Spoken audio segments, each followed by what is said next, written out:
After studying this module, you will be able to learn about moral hazard, one of the outcomes of asymmetric information.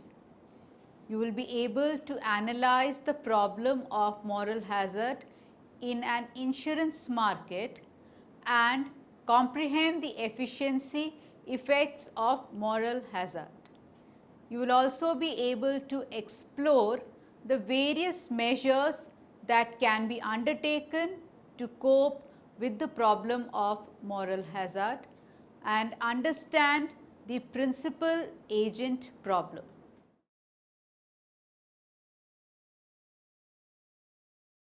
What is asymmetric information?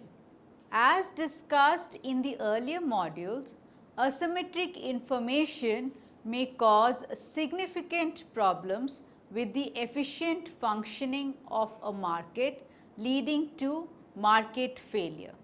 Asymmetric information is a situation where one party has more information than the other party in any transaction. Now, one of the outcomes of this information problem, that is adverse selection, has already been elaborated in the earlier module. So, in this module, we will focus on another aspect of asymmetric information, that is moral hazard. Now, moral hazard refers to situations where one side of the market can't observe the actions of the other. It is also sometimes called a hidden action. Hidden actions, moral hazard. Now, in contrast to hidden characteristics, a hidden action is something that is fully under the control of the individual and the other party has no information as to whether the individual is actually going to perform the hidden action or not. For example, a worker is hired and expected to work hard, but the employer has no idea and does not have the time to observe whether the worker is actually working hard. It is entirely under the control of the worker and he can choose to work hard or not work hard. An individual who has taken fire insurance, for example, can choose to smoke in the kitchen, but the insurance company will have no information as to whether he has chosen to smoke or not. Similarly, if an individual's home is fully insured against theft, then in that case, he may be less diligent about locking doors when he leaves and may choose not to install an alarm system. Now, when one party is fully insured and cannot be accurately monitored by the insurance company with limited information, the insured party may take an action that increases the likelihood that an accident or injury will occur. Now, in such situations of asymmetric information arising out of hidden actions, the problem that arises is that the informed side may take the wrong actions, an action which ought not to have been taken. The term moral hazard refers to the risk or hazard of such inappropriate behavior of the informed side. Now, let us try to illustrate moral hazard in the insurance market. Now, this problem of moral hazard was first identified in the insurance market, wherein once insured, the individuals made no attempt to prevent accidents. sometimes individuals actually made accidents happen. There are incidences of owners setting warehouses on fire to claim insurance. No attempt is made to prevent accidents because there is no incentive to do so. Now let us consider a situation of driving. A driver with no insurance will take all possible measures to prevent any accident because the cost incurred due to an accident is so high that it is worth preventing. Now figure 3.1 shows the total cost of damages associated with each level of preventive measures taken. It is downward sloping as higher levels of preventive measures are associated with lower levels of cost of damages. Now figure 3.2 shows the marginal benefits of increasing levels of preventive measures. As the level of preventive measures increases, the contribution by further units of preventive measures decreases. That is, marginal benefits is a downward sloping curve.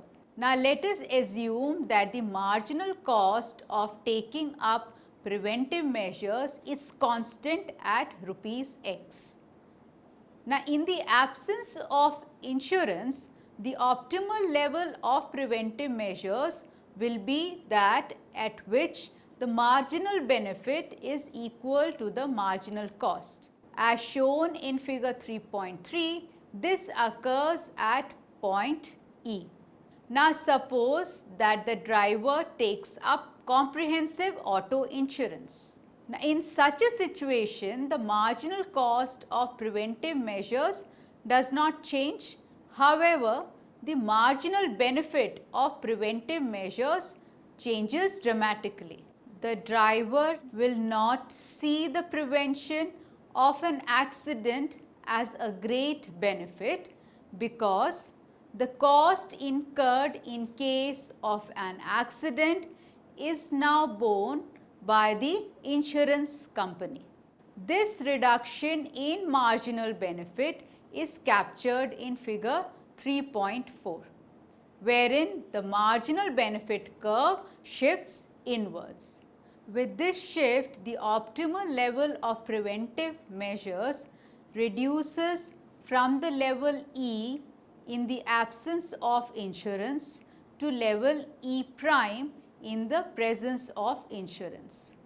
Thus, with insurance, the cost of the accident to be borne by the individual reduces and therefore the incentive to prevent accidents reduces. This leads to a much lower level of preventive measures. Moral hazard not only alters behavior, it also creates economic inefficiency. The inefficiency arises because the insured individual perceives either the cost or the benefit of the activity differently from the true social cost or benefit. Now, in the example illustrated above, the optimum outcome is given by the intersection of marginal benefit and the marginal cost curves, which is at point E. Now, with moral hazard, however, the individual's perceived marginal benefit is less than the actual, and therefore the level of preventive measures is much lower than the efficient level. So now let's try to study what will be the efficiency outcome under moral hazard. From the example illustrated above, one may conclude that society is benefited by a reduction in the cost to be borne by individuals in case of accidents. However, it actually leads to a shift in the incidence of the burden.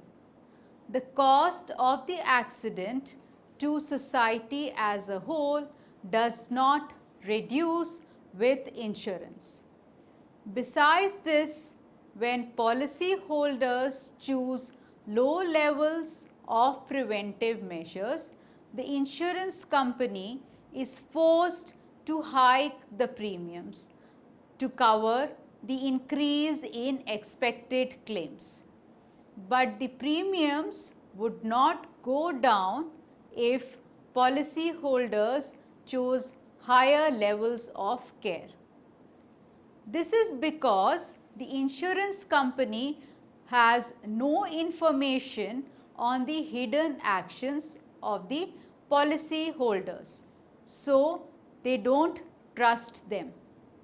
Now, given this, the policy holders will stick to low levels of preventive measures.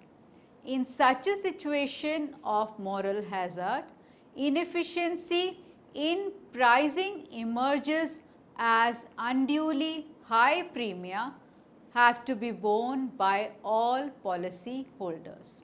Now, the question arises how to overcome or try to mitigate the problem of moral hazard.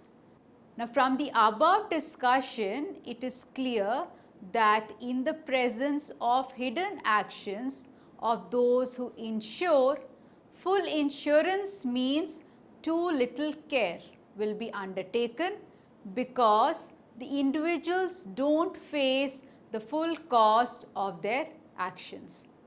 In general, insurance companies will not want to offer the consumers complete insurance. They will always want the consumer to face some part of the risk. This is practiced by insurance companies through what is called co-insurance. Now, under this scheme, the insurance company does not pay full value of the claim or the cost of the accident.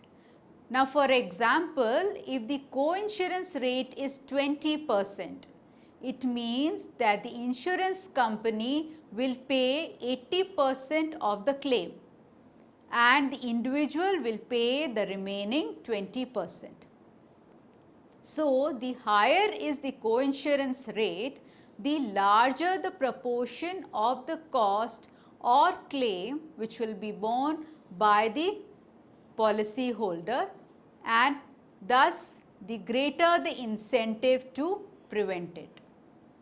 The policy holder is thus forced to take higher level of preventive measures to ensure that his burden is reduced. Now, there is another instrument which is used by the insurance companies. This is called deductible. Under this scheme, the policy holder in case of a claim pays the initial damages up to a certain predetermined limit, above which the insurance companies pay. Now, for example, if the estimate of damages is to the tune of say rupees 2,50,000 and the deductible is fixed at rupees 60,000. This implies that the policy holder pays the initial rupees 60,000 and the insurance company bears the rest of the cost of damages. Now, if the damage is to the extent of rupees 60,000, the policy holder pays the entire amount and nothing has to be paid by the insurance company. This scheme also ensures that the policy holder takes reasonable level of preventive measures so that the cash outflow does not actually have to be borne by him or her. While these measures do not prevent the problems associated with moral hazard, but they certainly reduce the intensity. Now let us turn to another problem associated with hidden action, which is called the principal agent problem. A principal agent relationship exists whenever the principal, such as the owner, employs an agent, such as a manager, to carry out what the principal wishes. Two sets of problems may arise in such a relationship. First, the principal and the agent may have different and even conflicting objectives. For example, profit maximization may be the objective of the firm, but the manager would be interested in enhancing and enriching his own compensation, which would work against profit maximization by resulting in higher cost and reduction in profits. Second, the principal cannot monitor the agent in a cost-effective manner. These two characteristics lead to a situation of moral hazard. Agency relationships are widespread. Doctors serving as agents in hospitals, managers serving as agents in firms, managers serving as agents in real estate firms, etc. are some of the examples of such relationships. Now, the principal agent problem is widely prevalent in private and public enterprises, since most of these are controlled by the management. The manager's objective is to increase cash, thereby enabling them to enrich the compensation. However, there are certain market forces that keep the managers under control. One such force is the voice of the shareholders, which can publicize the fact that profits are not being maximized. Another force is that of corporate control, which sends the signal that poorly managed companies will face takeover bids, which is a very credible threat and will make the managers perform. While public enterprises may not have many of these market forces helping them, the government machinery does a part of the difficult monitoring job, that is, offices of account and budgets monitor the public sector enterprises. However, despite this, the principal agent problem still persists. The principal's concern is that they cannot observe the managers when they are not performing, that is, when they shirk work. A manager shirks work because he prefers leisure to work. The principal is concerned about this because there is an inverse relationship between profits and shirking. A flat salary to the manager is one of the prevailing forms of compensation. A flat salary gives no incentive for not shirking. A manager can shirk work for the entire period that he was supposed to work and yet get his salary. This form of compensation will ward off the principal agent problem only when shirking is observable. The principal can then fire the manager. However, where shirking is unobservable, this form of compensation fails to address the principal agent problem. This leads us to performance-based compensation schemes wherein the owner may tie up the manager's salary to the profitability of the firm. One such scheme is where the manager is a residual claimant. This happens when his salary is arrived at by a formula such as salary is equal to profit minus a fixed amount.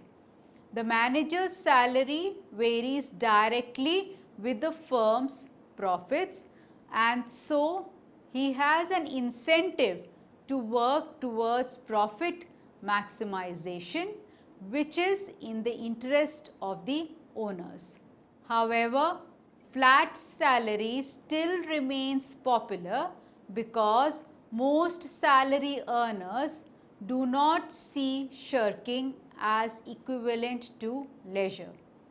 The residual claimant model, despite being successful in addressing the moral hazard issue, is not implemented universally because in this model, the business risk is to be borne entirely by the agent, while the owner has greater capability to bear the risk and should at least share the risk. Hence, this compensation model is not widely applied. Moral hazards in the product markets. The problem of moral hazards has so far been discussed in the context of insurance market. It is a problem in product markets too, with a category of goods called experience goods. In the case of a movie, for example, about which the movie maker has full information, a consumer gets to know about it only after experiencing the movie. In many markets, there is asymmetric information on product quality, and firms actually cheat the customers, and the consequences is the same as that in the lemons market, wherein the bad quality goods drive out the good quality goods. The producer of good quality goods and the consumers are interested in mitigating this problem and have responded in many different ways. So, let us discuss these different ways. The first one is brand name reputations. One of the most important market responses to the problem of moral hazards is the development of brand name reputations. It is in the interest of the producer of good quality products to let the market know the goods quality. IBM, Toyota, McDonald's, GE and many others have sunk in substantial investment over extended periods of time to establish a reputation and make customers indulge in repeated purchases, with good quality being reinforced each time the good is experienced. Once this is done, the firm cannot change the quality of the product, and buyers are convinced that the manager will not do anything that will destroy the brand name reputation. Brand name therefore gives an assurance to the buyer that the seller will maintain the quality of the goods. Brand name, once successful, can be extended to the whole range of products sold by the firm.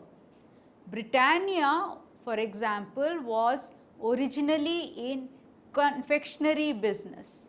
Now it has used the brand to sell its range of dairy products. LG has extended its brand name from consumer durables to computers. Nestle has extended its original hot chocolate brand to candy bars and cookies. In such extensions, the firm's reputation is the assurance it offers to the consumers in order to ensure that it is providing a good quality product. The above mechanism will successfully substitute a full information situation only when the seller has the incentive to do so. A seller is forced not to deviate from quality because of the threatened loss of reputation in the future. This would be an effective threat only if he is assured of earning supernormal profits in the future due to the reputation. Now, if the seller gets the price just equal to or marginally above the good quality cost, he has no incentive to maintain good quality. In that case, he would rather cheat by delivering low quality products to increase his present profits. The seller certainly requires a price much above the cost in the future, which even when discounted to the present results in a positive stream of profits. However, the prevalence of a price much above the cost means inefficiency from society's point of view. Thus, while the problem of asymmetric information is overcome, it has been done at the cost of efficiency in resource allocation.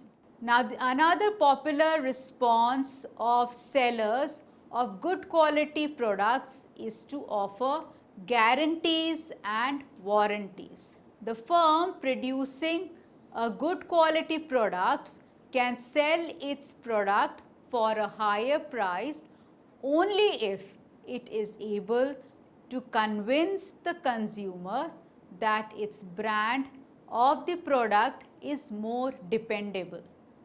A firm, by offering guarantee or warranty, is signaling its willingness to take on the risk or burden of the poor quality. Taking on such a burden is a very costly proposition for a commodity of poor quality, whereas for the producer of a good quality product, this burden or risk is low. Thus, a firm that offers extended guarantees and warranty schemes is conveying to the market that its product quality is good. While market responses are forthcoming to overcome the problem of asymmetric information, they do not result in solutions that would have been arrived at if full information prevailed, and they do not make the markets more efficient in terms of price. Summary. Now let us summarize whatever we have discussed till now. Markets fail to perform when there is asymmetric information. Asymmetric information is a situation where one side in a transaction has more information than the other side. The asymmetry in information can arise from a hidden action, an action that one side can take but which cannot be observed by the other side. In situations of hidden actions, it is likely that the more informed side will indulge in wrong actions, leading to the problem of moral hazard. In the presence of moral hazards, the more informed side or the insured person tends to undertake low levels of preventive measures, leading to inefficiency in pricing. To cope up with the problem of moral hazard, insurance companies carry out different practices in the form of coinsurance and deductible. This helps in reducing the intensity of moral hazard. In situations of moral hazard, the parties get into contracts that provide incentives to the informed party to not resort to hidden actions. This is the way the market overcomes the principal agent problem. In product markets, the problem of asymmetric information is mitigated through a system of guarantees and warranties and by using brand reputation as hostage.